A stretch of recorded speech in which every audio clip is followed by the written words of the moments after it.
नमस्कार। स्वतन्त्र नेपाल राष्ट्रिय अभियानतर्फबाट यहाँ सबैलाई हार्दिक अभिवादन। आज यस अभियान अन्तर्गत खण्ड ख विकास र रोजगारी सुनिश्चितताको अवधारणा, जस अन्तर्गत बुँदा नम्बर 8 यस प्रकार छ।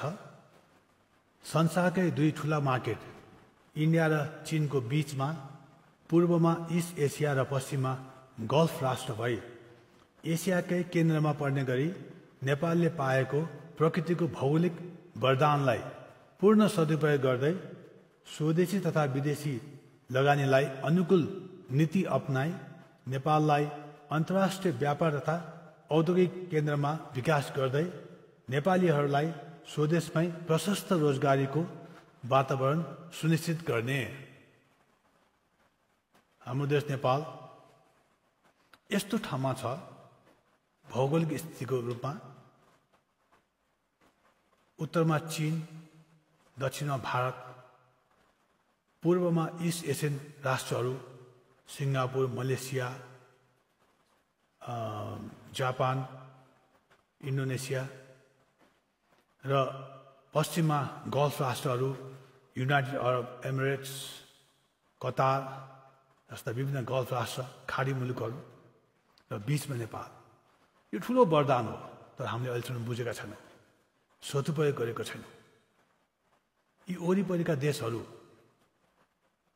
कति देशहरू एक अर्कासँग मिल्दैनन्, सम्बन्ध राम्रो छैन, तर हामी नेपाली यी सबैको बीचमा कमन फ्रेन्ड भएर हाम्रो राष्ट्रलाई एउटा इन्टरनेसनल ट्रेडिङ हबमा लाने हो भने यो देशको लागि एउटा ठुलो आर्थिक क्रान्ति हुनेछ।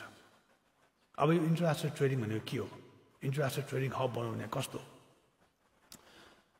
For example, Singapore, Hong Kong, Dubai, they all are trading hubs, international trading hubs. यी देशहरूमा कति सामानहरू उत्पादन हुँदैन, तर के हुन्छ, त्यहाँ ठुल्ठुला कम्पनीहरू, ट्रेडिङ कम्पनीहरूले अफिस राखेका हुन्छन् र ती कम्पनीहरूले एक देशको सामान अर्को देशमा बेचिराखेका हुन्छन्, व्यापार गरिरहेको हुन्छ, त्यो देशमा सामान आउँदैन।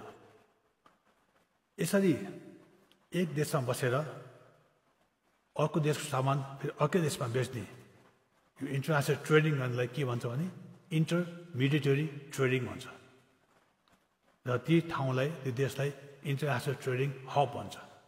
त्यस्तै हामी नेपालले पनि हाम्रो नेपाललाई यो भौगोलिक स्थितिलाई सदुपयोग गरेर, यो वरदानलाई स्वीकार गरेर नेपाललाई इन्टरनेसनल ट्रेडिङ हब बनाउनुपर्छ, ताकि यहाँ विदेशी कम्पनीहरू, ट्रेडिङ कम्पनीहरूले यहाँ आफ्नो अफिस खोल्छन्, ब्रान्च अफिस खोल्छन् र उनीहरूले यो इन्टरनेसनल ट्रेड गर्छन् र नेपालीहरूलाई जागिर दिन्छन्, नेपालीहरूको घर भाँडामा लिन्छन्, नेपालमा चलपल बढ्छ, विश्वमा एउटा नेपालको पहिचान बढ्छ र ती कम्पनीहरूले जति व्यापार गर्छन् त्यसको प्रफिट मार्जिनबाट नेपाललाई ट्याक्स दिन्छन्।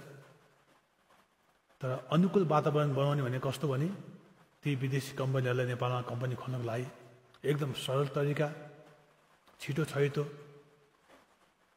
र ट्याक्स एकदम कम, जस्तै सिङ्गापुरमा, दुबईमा ट्याक्स एकदम कम छ भने ती देशहरूलाई कम्पिट गरेर नेपालले पनि सुरुमा एकदम ट्याक्स कम गरेर वातावरण बनाइदिने। नेपाललाई केही घाटा छैन, किनभने एक देशसम्म अर्को देश जाँदाखेरि जुन देशले किन्ने हो उसले पैसा पठाउँछ, जुन देशले बेच्ने हो त्यहाँ पैसा यहाँबाट जान्छ, नेपालको पैसा जाएन, नेपालको डलर जाएन, खालि प्रफिट नेपालमा बस्छ, त्यसअनुसार उसले ट्याक्स दिन्छ। यसरी एउटा इन्टरनेसनल ट्रेडिङ हब बनाएर नेपालले अघि बढ्ने भने देशको लागि आर्थिक क्रान्तिको रूपमा यो एउटा सुनौलो अवसर बन्नेछ र हामीले त्यसको लागि वातावरण तयार गर्नुपर्छ।